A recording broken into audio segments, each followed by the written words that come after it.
안녕하십니까, 이태현입니다.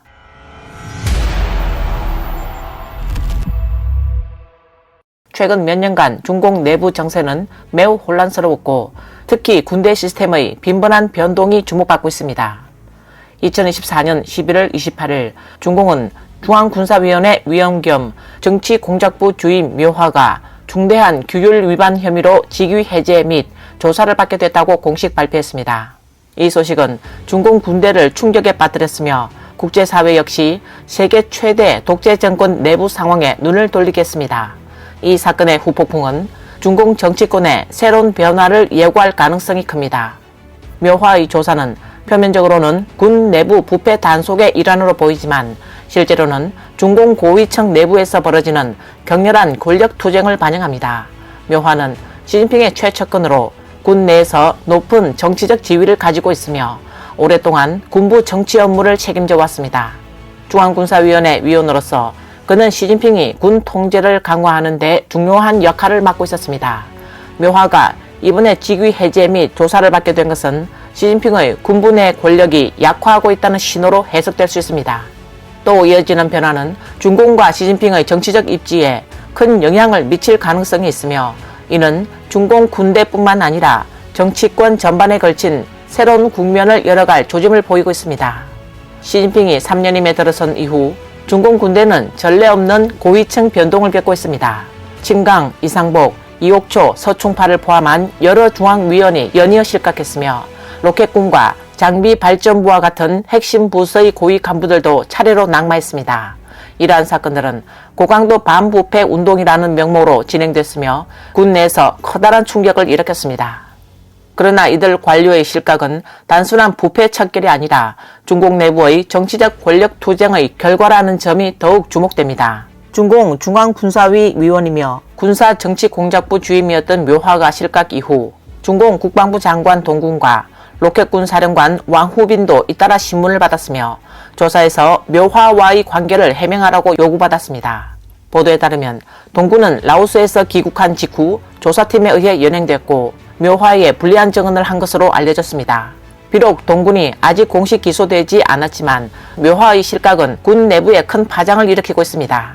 요청 중국 전 해군 중령은 단순히 개인적인 문제가 아니라 군 수뇌부 전체를 뒤흔들고 심각한 권력 구조의 균열을 보여주는 사례이며 고위급 장교들이 무더기로 처벌될 수 있다고 말했습니다.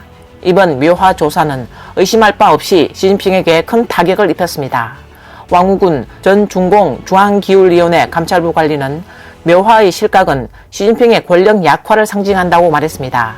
그는 묘화 사건은 시작에 불과할 수 있으며 중공군 고위층 청소가 계속될 것이며 이는 중공 전국에 심대한 영향을 미칠 것이라고 지적했습니다.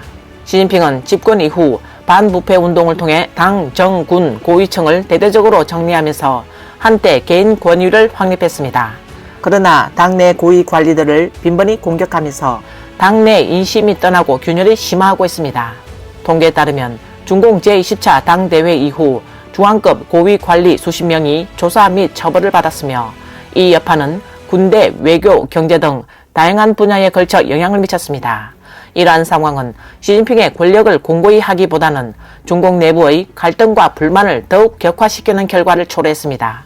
이번 묘화 사건의 배후에는 더욱 심각한 정치적 위기, 즉 군권 통제 문제가 숨겨져 있다는 분석이 제기되고 있습니다. 일부 전문가들은 중공 군대의 실질적 권한이 시진핑에게 완전히 장악되어 있지 않을 가능성을 지적하고 있습니다. 이 권한은 중앙군사위원회 부주석 장우엽 등 다른 인물들에게 분산되어 있을 수 있습니다. 장우엽은 군 원로인 장종손의 아들로 군 내에서 깊고 폭넓은 인맥을 자랑하는 인물입니다.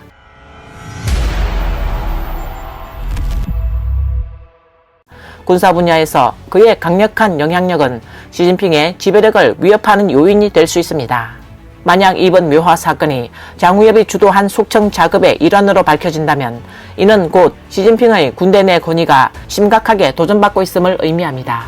군대는 중공 정권 유지의 핵심적인 축입니다.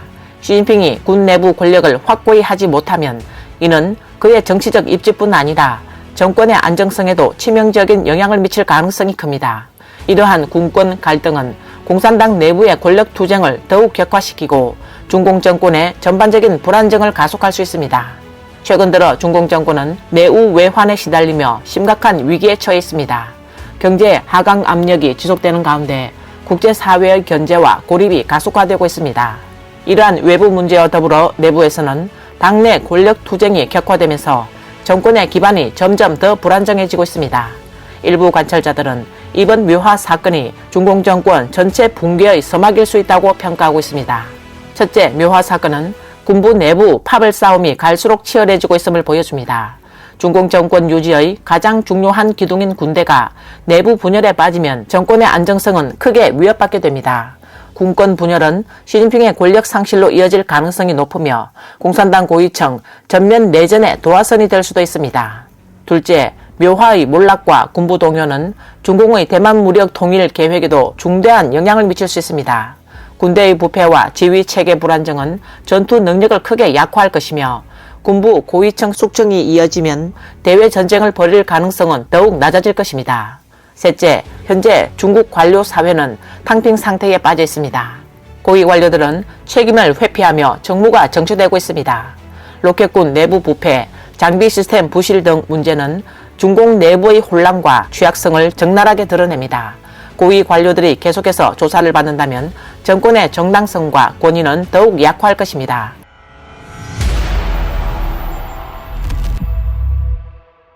묘화 사건은 시진핑에게 이중 타격을 가하고 있습니다. 군부 장악력이 부족하다는 점이 드러났고 동시에 당내 고위층의 불만이 표출되었습니다. 외부에서는 시진핑이 추가 숙청을 통해 권력을 강화할 가능성을 제기하고 있지만 이는 오히려 더 큰 반발을 초래할 수 있습니다. 중공 정권의 오랜 포갑적 통치는 이미 내부와 외부에서 심각한 위기를 초래했습니다. 시진핑은 당내 정치적 투쟁에 직면해 있을 뿐만 아니라 외부의 위협에도 대비해야 하는 상황입니다.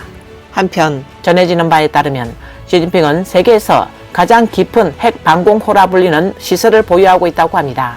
이 시설은 핵전쟁과 같은 극단적 위기 상황에 대비해 설계되었으며 북경 근처에 위치해 높은 방호 능력을 갖춘 것으로 알려져 있습니다. 홍콩의 남화 보조는 정부 출연 지질조사 결과 중공 최고 지도부와 그 산하 군 공작군을 위한 핵 벙커가 지하 2km가 넘는 석회암 동굴 속에 묻혀 있는 것으로 드러났다고 보도했습니다. 서산과 같은 지휘센터는 중공중앙군사위원회의 주요 지휘 중심지로 알려졌지만 중공은 이미 훨씬 더 광범위한 핵무기 방어 체계를 구축한 상태입니다. 서산 지휘센터는 이제 전통적인 개념일 뿐입니다. 최근 몇 년간 중공은 진령 등 여러 지역에 더 첨단화된 군사시설들을 건설해왔습니다. 특히 전략 미사일 여단의 배치가 이루어진 이들 시설은 가장 심각한 군사적 충돌 상황에 대비해 설계된 것으로 알려져 있습니다. 중공은 군사시설과 장비 개발에 막대한 자원을 투입해왔습니다. 하지만 이 과정에서 얼마나 많은 국민의 혈세가 사용되었는지에 대한 정보는 철저히 감춰져 있습니다. 이러한 견고한 방공 대피소가 있다고 하더라도 이는 중공의 정치적 불안감을 감출 수는 없습니다. 최근 몇 년간 미군은 중공 군사시설에 대한 정찰 및 타격 능력을 대폭 강화했습니다. 중공 군대의 집결지, 미사일 저장고, 지휘센터 등 주요 군사 목표는 이미 정밀하게 표적화된 상태입니다. 중공이 외부 전쟁을 시도한다면 이들 시설은 최우선 공격 대상이 될 가능성이 높습니다. 심지어 시진핑의 핵 대피소조차 미국의 주요 타격 목표로 지정됐을 가능성이 높습니다. 시진핑에게 진정한 위협은 외부가 아닌 내부로부터 비롯됩니다. 중공의 독재 체제에서는 관료 부패와 불충 문제는 드문 일이 아니며 이는 권력 기반의 약화를 보여줍니다. 묘화의 실각은 중공군 내부에 심각한 문제를 드러냈고 시진핑이 당내에서 지지를 상실했음을 보여주는 사례입니다. 시진핑이 핵 대피소를 보유하고 있다고 해도 이러한 내부의 위기를 막기에는 역부족입니다. 묘화 사건은 단지 중공 내부 권력 투쟁의 빙산의 일각에 불과할 수 있지만 정권 붕괴의 도화선이 될 가능성도 있습니다. 추가로 고위 관료들이 조사받으며 당내 갈등이 심화하고 이는 정권의 합법성과 안전성에 큰 타격을 입힐 것입니다.